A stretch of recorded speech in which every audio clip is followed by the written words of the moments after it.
Bro SSC జీడీకి సంబంధించి ఎందుకు videos చేయట్లేదు అంటే టైం ఉండట్లేదు బ్రో. సీరియస్గా చెప్తున్నా, టైం అస్సలు లేదు. అండ్ నాకున్న కొన్ని ప్రాబ్లమ్స్ వల్ల నేను టైం ఉండి చేయలేకపోతున్నా, ఫ్రీగా లేను ప్రజెంట్. అండ్ నేను కూడా ఎస్ఎస్సి జీడీ అప్లై చేసిన, I'm also preparing. Okay, so నేను కొత్తగా బుక్స్ కానీ అది కానీ ఏం తీసుకోలేను. సో నా దగ్గర ఓల్డ్ బుక్స్ ఉన్నాయి, నేను అవే ఫాలో అవుతున్నా. ఇప్పుడు ఉన్న బయట టాక్ ప్రకారం ఏం తెలుసా, ఎస్ఎస్సి జీడీ 3 కోట్ల మంది దాకా అప్లై చేసిరని బయట టాక్ ఉంది. ఓకే, సో తెలిసిన వాళ్ళు కూడా అన్నారు కొంతమంది.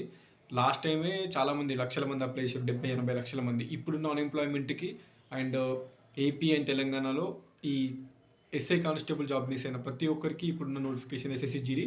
సో వేకెన్సీ ఇంక్రీజ్ కూడా కాకపోవచ్చు, ఎందుకంటే మళ్ళీ ఆగస్ట్లోనే ఉంది నోటిఫికేషన్. సో 2024 ఆగస్ట్లోనే కొత్త ఎస్ఎస్సి జీడీ నోటిఫికేషన్ ఉంది. అండ్ ఇప్పుడు రిలీజ్ అయిన వేకెన్సీస్ మేబీ ఇంక్రీజ్ అయితే కావచ్చు, బట్ కాకపోవడానికి కూడా ఛాన్స్ ఉంది. ఎందుకంటే కొన్ని వేకెన్సీస్ మనం అనుకున్న 70-80 వేల వేకెన్సీస్ ఇదే 2024 ఎస్ఎస్సి జీడీ నోటిఫికేషన్ ఆగస్ట్లో ఉంది కాబట్టి అందులో కొన్ని ఫిల్ చేస్తాడు, ఇప్పుడు కూడా కొన్ని ఫిల్ చేస్తాడు. అండ్ ఇప్పుడు అఫీషియల్గా ఇప్పుడు ఇచ్చిన వేకెన్సీస్ అయితే కంపల్సరీ ఉంటాయి. అండ్ అందులో మోస్ట్ ఆఫ్ ద వేకెన్సీస్ సిఐఎస్ఎఫ్లో కూడా ఉన్నాయి. అండ్ ఎందుకంటే అది అందరు ఫస్ట్ ప్రిఫరెన్స్ పెట్టుకుంటారు కాబట్టి అందులో ఎక్కువ వేకెన్సీస్ కూడా ఉన్నాయి. అండ్ స్కోర్ రావాలంటే అన్నీ మూసుకొని చదువుకోవాలి, అంతకుమించి ఏం లేదు. సో 80 క్వశ్చన్లు ఉంటాయి, మీ అందరికీ తెలిసిందే. సో మీకు నేను చెప్తున్నా, ఈ ఉన్న 2 మంత్స్లో ఫిబ్రవరి 20 నుంచే ఎగ్జామ్ స్టార్ట్, అంటే ఒక 50 రోజులు టైం ఉంది. 50 రోజుల్లో నీకు ఏది ఈజీ అనిపిస్తుందో దాని మీద నువ్వు ఎక్కువ ఫోకస్ పెట్టు. రాని సబ్జెక్టు ఇప్పుడు ముట్టుకొని కొత్తగా నేర్చుకోనికి ప్రయత్నించకండి, ఓకేనా. సో ఇప్పుడు నేను ఎట్లా అంటే, నాకు ఇంగ్లీష్ ఈజీ. ఓకే, సో నేను బుక్స్ కూడా పెట్టిన, చూపిస్తా. ఆల్రెడీ మీకు చాలా సార్లు చెప్పిన ఇంగ్లీషు అరిహెంట్ బుక్ అని. ఏమంటారు, అది చిన్న ఎగ్జామ్ అని లైట్ తీసుకోకండి. ఎందుకు ఇంత బుక్స్ చదవడం అని. ఇప్పుడు 3 కోట్ల మంది ఆల్మోస్ట్ అన్నట్టు మనం అనుకోండి, ఫర్ ఎగ్జాంపుల్ 3 కోట్ల మంది అప్లై చేశారు అనుకోండి ఉన్న కాంపిటీషన్కి. అంతమందిలో నేను ఫిల్టర్ చేయాలంటే వాళ్ళు 1:8లో తీసుకుంటారు, ఓకేనా. ఈవెంట్స్కి 1:8లో అంటే నీకు కొన్ని మహా అంటే కొన్ని లక్షల మంది, 2-3 లక్షల మంది వస్తారు. ఆ 3 లక్షల మందికి నీకు 3 కోట్ల మంది నుంచి 90%ని ఫిల్టర్ చేయాలంటే ప్రతి 100లో 90 మందిని డిస్క్వాలిఫై చేయాలి ఎగ్జామ్లో. అంటే ఎంత హార్డ్ ఉంటుంది question paper. Question qualification 10th, but paper అనేది హార్డ్ ఉంటుంది. ఓకే, సో కంపల్సరీ ఉన్న 50 రోజులు ఒక మినిట్ కూడా వెయిట్ చేసుకున్నా మీరు ఈవెంట్స్ ఇప్పుడు ప్రాక్టీస్ చేసుకోకూరి. ఈ ఉన్న 50 డేస్ గ్రౌండ్కి పోకుర్రి, ఏం చేయకూరి. ఉన్న 50 డేస్లో జస్ట్ ప్రిపేర్ కారు అంతే. ఉన్న 50 days day and night only subject మీద ప్రిపేర్ కారు. ఓకే, సో నేను చెప్తున్నా, నేను ఇది రికమెండ్ చేస్తలే మీకు. మీరు ఆల్రెడీ ఏదైనా యూజ్ చేస్తే దాన్నే కంటిన్యూ కానీ. ఏ బుక్లో అయినా సేమ్ ఇన్ఫర్మేషన్ ఉంటుంది. ఏ బుక్ అయినా హిస్టరీ అయితే హిస్టరీనే చెప్తుంది, ఇంగ్లీష్ అయితే ఇంగ్లీష్ చెప్తుంది. అన్ని బుక్స్ అవే ఇన్ఫర్మేషన్ ఇస్తాయి. మనం అన్ని నేను చెప్తున్నాను ఒక బుక్ ఫాలో అవ్వాలి అట్లా ఏమి ఉండదు, బట్ సజెస్ట్ చేస్తున్నా అంతే. మీ దగ్గర వేరే బుక్స్ ఉంటే అవి కూడా ఫాలో అవ్వండి. నేనేం ఫాలో అవుతున్నా, చాలామంది అడిగారు అన్న ఒకసారి చెప్పు, ఎందుకని ఒక బెటర్ మన వీడియో అయితే చెయ్యన్నా బుక్స్కి సంబంధించి కానీ జీడీకి సంబంధించి అని. అందుకే చేస్తున్నా. సో నేను కూడా ప్రిపరేషన్లోనే ఉన్నా. నేను ప్రజెంట్ ఏం వాడుతున్నా చూసిరా, అరిహెంట్. ఇది ఎప్పుడో చూపించిన మీకు. ఇది ఎప్పుడో 1 year బ్యాక్ కొనుక్కున్న బుక్ నా దగ్గరనే ఉంది. ఇందులో ఉన్న ప్రతి topic important, including passage writing కూడా ఉంటుంది ఇందులోనే. ఎస్ఎస్సి జీడీలో వచ్చే 20 క్వశ్చన్లలో 4 క్వశ్చన్లు ప్యాసేజే ఉంటుంది, అది మీకు కూడా తెలిసిందే. 4-5 క్వశ్చన్లు ప్యాసేజ్ నుంచి ఉంటాయి, అండ్ మిగిలిన గ్రామర్ నుంచి ఉంటాయి. సో ఇందులో antonyms, synonyms, grammar, tenses, degrees of comparison, passages కూడా ఉన్నాయి. Okay, English is very very very very important. ఎవరికైతే ఇంగ్లీష్ మీడియం బ్యాక్గ్రౌండ్ ఉన్నారో ఇంగ్లీష్ లైట్ తీసుకోకండి, ఓకేనా. మీకు వచ్చి అఫ్కోర్స్ మీరు 20 క్వశ్చన్లకు 10 క్వశ్చన్లు పెడతారు కావచ్చు, బట్ 20కి 20 క్వశ్చన్లు పెట్టేటట్టు ప్రిపేర్ కండి. ఈజీ ఉన్న సబ్జెక్ట్ని చదువుకుంటే స్కోర్ ఎక్కువ వస్తుంది, ఓకేనా. లైట్ తీసుకోకండి. అండ్ ఇంకోటి ఏంటంటే, ఇంగ్లీష్ 20 క్వశ్చన్స్ నాకు ఈజీ కాబట్టి నేను ఈ బుక్ చూపించిన, ప్రిపేర్ అవుతుంది English. And next reasoning easy. Reasoning నేను చెప్తున్నా, ఎక్కువ శాతం మంది ఇంగ్లీష్ రీజనింగ్స్ అవుతారు ఇప్పుడు ఈ టైంలో, మీరు కూడా అదే చదవండి, ఓకే. రీజనింగ్కి నేను కానిస్టేబుల్ అప్పుడు ఒక బుక్ ఉంది నా దగ్గర యాక్చువల్గా, ఇది ఉప్పాల శివాజీది రీజనింగ్ బుక్ ఉండే. సో ఇందులో చాలా టైప్స్ ఉన్నాయి, ఎగ్జాంపుల్స్ ఉన్నాయి, అసలు ఎక్సలెంట్ ఉంది బుక్ కూడా. ఇది ప్రాక్టీస్ చేసుకుంటాను నేను ప్రజెంట్.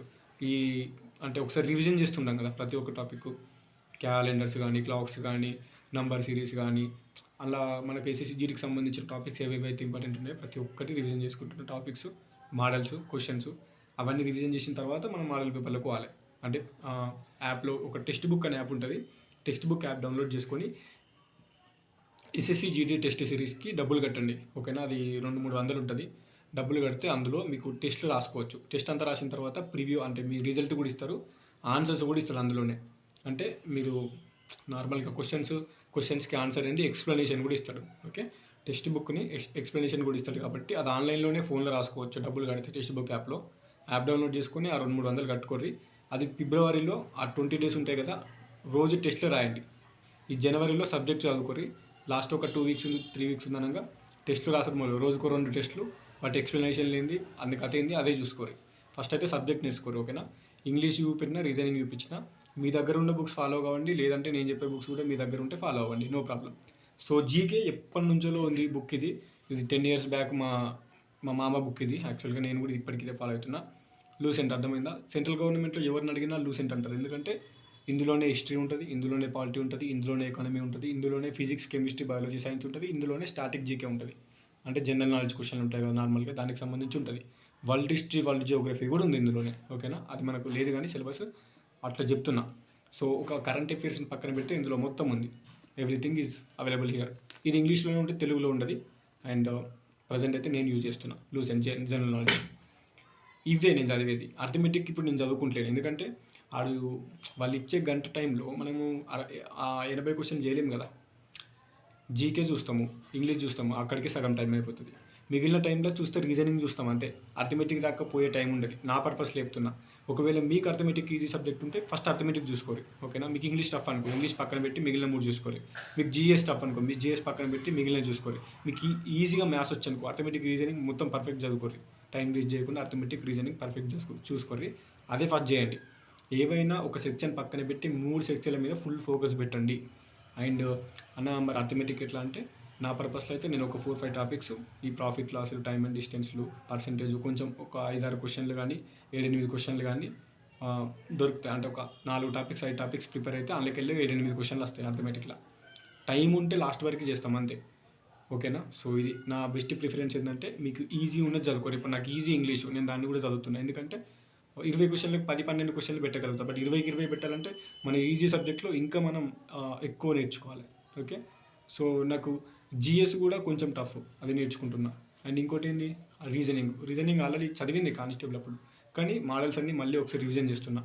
సో ఇది చదివిన తర్వాత మీరు కూడా ఏం చేస్తారంటే, ఇది జనవరి మొత్తం ఒకసారి మీరు అనుకున్న ఆ 3 సబ్జెక్టులు 80 క్వశ్చన్లకు 4 పార్ట్స్ ఉంటాయి కదా, ఓకేనా. ఏవైనా 3 పార్ట్స్ మీద ఫోకస్ చేయండి. మీకు హార్డ్ అనిపించింది పక్కన పెట్టండి. నాకు అర్థమెటిక్ హార్డ్ కాబట్టి పక్కన పెట్టిన. రీజనింగ్ మీద, ఇంగ్లీష్ మీద, జీకే మీద ఫోకస్ చేస్తున్నా. కరెంట్ అఫేర్స్ యూట్యూబ్లోనే దొరుకుతాయి. సో జూన్ జూలై నుంచి లాస్ట్ 6 months కరెంట్ అఫేర్స్ చూసుకోరి. International, national current affairs notes రాసుకోరి. కొన్ని పీడిఎఫ్లు కూడా వస్తాయి యూట్యూబ్లో క్లాసెస్ వస్తాయి, పీడిఎఫ్లు కూడా వస్తాయి. ఇక ఎస్ఎస్సి జీడీ ఎగ్జామ్ స్టార్ట్ అయిన తర్వాత, దానికంటే ముందు ఇయర్ మొత్తం ఇంపార్టెంట్ క్వశ్చన్స్, ఎస్ఎస్సి జీడీకి ఇంపార్టెంట్ క్వశ్చన్స్ అని కొన్ని వస్తాయి యూట్యూబ్లో. నోట్స్ రాసుకోరి కరెంట్ అఫేర్స్, ఓకేనా. సో ఈ విధంగా మీరు జిఎస్టీ కవర్ చేసుకోవచ్చు. నెక్స్ట్ అర్థమెటిక్లో నేను చెప్పినట్టు ఏదో ఒకటి పక్కన పెట్టండి. Most of the people arithmetic రాదు కాబట్టి కొంచెం పక్కన పెట్టి మిగిలిన రీజనింగ్, ఇంగ్లీష్, జీకే మీద ఫోకస్ చేసుకోరి. 3 కోట్ల అప్లికేషన్లకు వెళ్ళి ఫిల్టర్ చేయాలంటే నార్మల్గా ఉండదు క్వశ్చన్ పేపరు. ఇన్ని రోజులు వచ్చినట్టు ఉండదు, కట్ ఆఫ్ ఎక్కువ ఉంటుంది. మినిమం 40 క్వశ్చన్లు క్రాస్ కావాలి 80 క్వశ్చన్లకి, అంతే. సగం క్వశ్చన్ పేపర్ కూడా చేయలేకపోతే మనకు జాబ్ ఎట్లా వస్తుంది అనే పాయింట్ థింక్ చేసుకొని, ఈ 50 days నేను కూడా టైం వేస్ట్ చేయి, మీరు కూడా టైం వేస్ట్ చేసుకొని చదువుకోరు, ఓకే. అంతకు మించి నేను ఏం చెప్పలేను. ఒక చిన్న యూట్యూబ్ ఛానల్ ఉంది, మన వాళ్ళకి ఏదన్నా ఒక ఇన్ఫర్మేషన్ ఇవ్వాలి, ఎవరో ఒకరు నా వీడియో కోసం వెయిట్ చేస్తారనే పర్పస్లోనే వీడియో చేస్తున్నా, అంతే. అంతకు మించి ఏం లేదు. సో నేను అంతే.